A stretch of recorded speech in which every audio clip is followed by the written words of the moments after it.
Before we get into that, before we move on from silencers, I want to kind of address a larger topic here. You guys do a lot of work with the military, and I think for most people at first blush, they would understand why people in the military need this. Why does the average consumer, the average person? That's a good question, and it's a huge talking point, especially with the recent legislature and kind of the Hearing Protection Act. So if you look at everything that makes a sound right now in the world, your car, your lawnmower, your chainsaw, all of these things, the government requires you to put a muffler on it. Mm-hmm. But guns that cause actual hearing damage all of the time, they want to restrict you from having this on there. And there's this complete, obviously movies ruined everything, but there's this complete misunderstanding of what a silencer actually does. It's not enhancing the performance of your gun. Sure, maybe if anything, some of them can hinder the performance of your gun. Exactly. As a whole, I would say that speaking generally, it reduces your feet per second, your velocity. But it helps, in the military side, there's a bunch, your visual signature, it changes the sound enough to not necessarily sound like a gunshot order. And for an early part of the war on terror, you can differentiate between blue and bad. So it's like, oh, those are our guys shooting, not. So there's that. But for the civilian, especially like in hunting, I mean, I'm spoiled now because like I never have to shoot a gun unsuppressed other than like the handguns I shoot. I forget, we'll go to range days or whatever, and other companies will be there. Like even the last like 2 SHOT Shows, they've put us in between 2 companies that make muzzle brakes. Mm-hmm. And by the end of the day, I'm ready to throw up because it's like, it's overpressure over and over again. It's so loud, like it's jarring on your body. For the shooter, it's probably not terrible, but for we hunt in Africa a lot where we have guides, PHs. And when they see, over in Africa, a silencer is an accessory, and you're encouraged to have it because it's not just for you, it's for everybody around you. So it also doesn't rattle the animal populations. Like there's so many benefits to having it, especially as like a hunter, or like even self-defense scenarios inside of a home or a structure or a car by chance. It's safer on you. It's good for your health. It's, you can't get your hearing back. So there are health benefits to it. And again, the government says I got to put a muffler on everything else. Why wouldn't I put a muffler on a gun? So I think that those are the main reasons. Now the barrier of entry is a lot easier to get into. And then that for people that I'm not a lawyer by any means, but the way that I understand and interpret the new legislature, they've removed the $200 tax stamp. So for people that are unaware of how you get, because there was always this mystery of like, how do I get a silencer? You go buy it just like any other gun. That said, you're going to have to, it's on the NFA, or it's NFA regulated. So it's the National Firearms Act.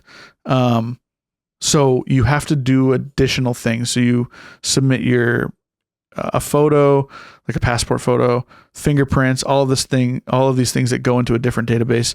And for a long time, you would just wait to get, it has to go, you do your regular background check, but then it also goes from FBI to ATF, all that stuff. And you would wait. So, back in the day, you'd wait upwards of 2 years. There are guys that waited, I've waited 14 months for a can one time. And that was because it wasn't e-forms. It was everyone doing them manually. E-forms comes out and we were getting guys getting returns in 1 day. You're going through that other process, but you're going through federal as opposed to state. But now electronically, your wait time is so low, but you still had to pay an extra $200 for this tax.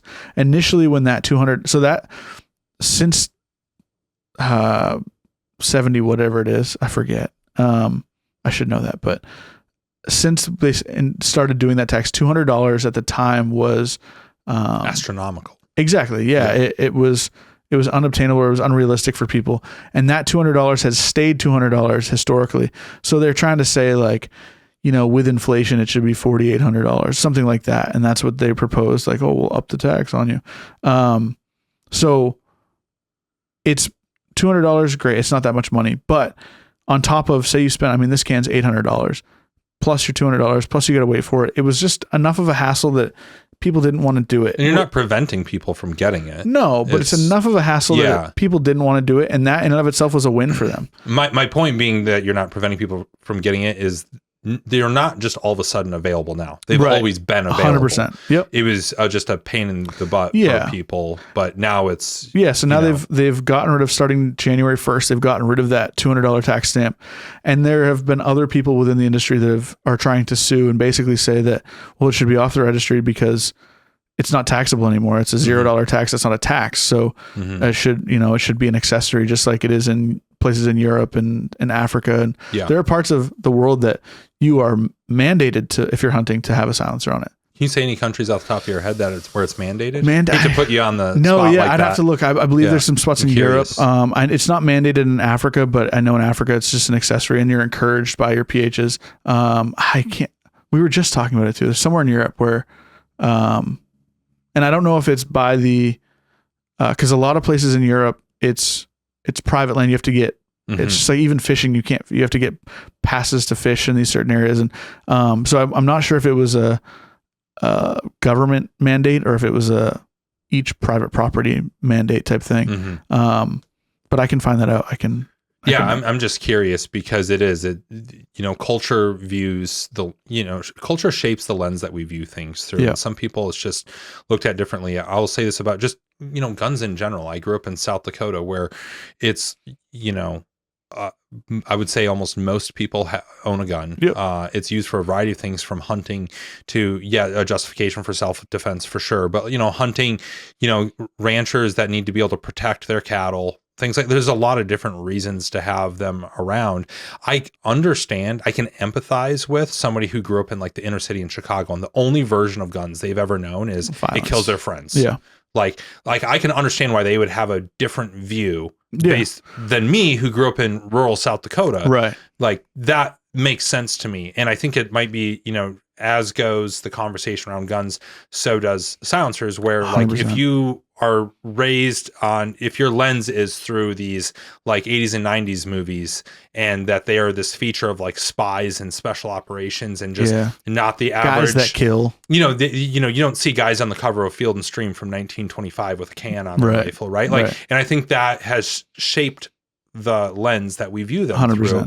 Whereas people in countries in Africa, people in countries in Europe, other places like that, they may not have had their lens shaped that way. Right? Like, no, 100%. It's just really interesting when you think about it that way. Yeah, I think just, kind of getting back to silencers, it's one of those things where I think people do, especially the casual observer, even the person that maybe grew up shooting, but isn't, they have, they've got all their granddad's lever action in the closet, and fairly standard, maybe a fairly standard pistol or something for home defense, but they're not into the nuances of what's the twist rate of this AR versus that. And, for sure. And I think for a lot of those people, they might look at it like, well, why do I need that? And there's actually really compelling reasons for it. Yeah. And maybe it's not something that you personally want to spend money on, but, there's a lot of people that are in non-military, non-tactical applications where there's a real reason to have this. Yeah. And I did a demo in Virginia Beach, actually, with all civilians. Actually, there were it was a silencer shoot for children.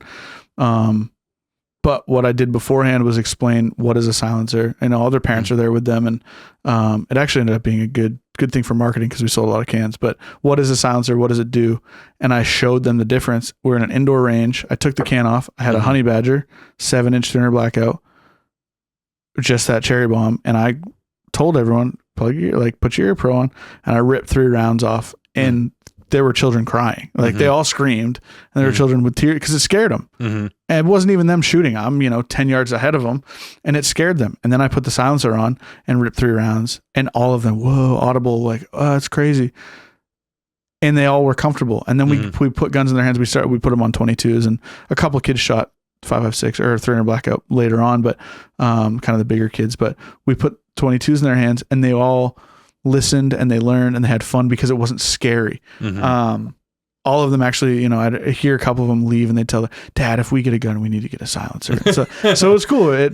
But I mean, if you look at some of the early literature on silencers, like Maxim talked about that. He said it was great for women because they wouldn't flinch, because most of the time the flinch doesn't come from the recoil. It comes from the blast. And he had that mindset as well. And so it makes learning to shoot a lot easier, and it makes shooting more enjoyable. You're not getting that blast. You can spend a day at the range and you don't feel like you have a headache and that your nose is bleeding, and especially on the larger calibers, but it's women safer. aren't the only ones that flinch. No, men. Like this is something that when you're talking about sort of basic rifle marksmanship could be really, really useful. Absolutely. Yeah. In fact, women generally, if you have two people that have never shot, women generally will end up shooting better during the day. I think it's a listening thing. I think it's an ego thing. Men, when you instruct men, they go, no, I know how to do it. Okay. Yeah. So that was not a knock at women by any means, but yeah, just in anyone that's learning to fire a gun, it's easier on you. It is legitimately safer for your hearing. And they're a huge benefit. And then on that flip side where people think, well, why does anyone need it? And it's like, other than those reasons, like it's not making the gun more lethal. It's not making your average psychopath into James Bond or, John Wick. It's not doing that. It's most of the people. I mean, we always are hoping like, hey, hopefully that whatever shooting when you hear, and it's terrible to even think, but like guys are checking, oh, did he have a can? Did he have a can? Because we know that anything that can be weaponized against guns will be. Yep. And this is just such a stupid thing. I mean, this in and of itself is considered a firearm. When I check this when I fly and stuff, like this is the firearm. It's got a serial number. Like it doesn't do anything. It's a tube with it's a muffler. It is not the enemy. It's not anything. And I'm glad that the barrier of entry is lower now and more people are getting into it, because it's not just beneficial for you, but if I go to the range and like I went to the range recently, I had to zero guns real quick to go to an event, indoor range, White Birch Armory. Yeah, been there. Yep. Yeah. Indoor range, great range. We love going there and all that. And I had a guy, it was just myself and one other guy in there, and he was shooting a 10 mil, the P320, the 10 mil. And he was doing White Birch has like the dancing targets. Like you can choose different things where it'll, a target will charge you or do this and that. And so it wasn't a repetitive, like I couldn't figure out when he was going to fire. And I'm just zeroing guns real quick. And every time he would fire, I was like, please go anywhere else. Like I cannot stand being around it anymore. It just sucks. And it's because I'm spoiled, but so it's not just for you, it's for everyone around you. But yeah, I mean, we could go into all the in-depth with silencers, but as a whole, that's kind of the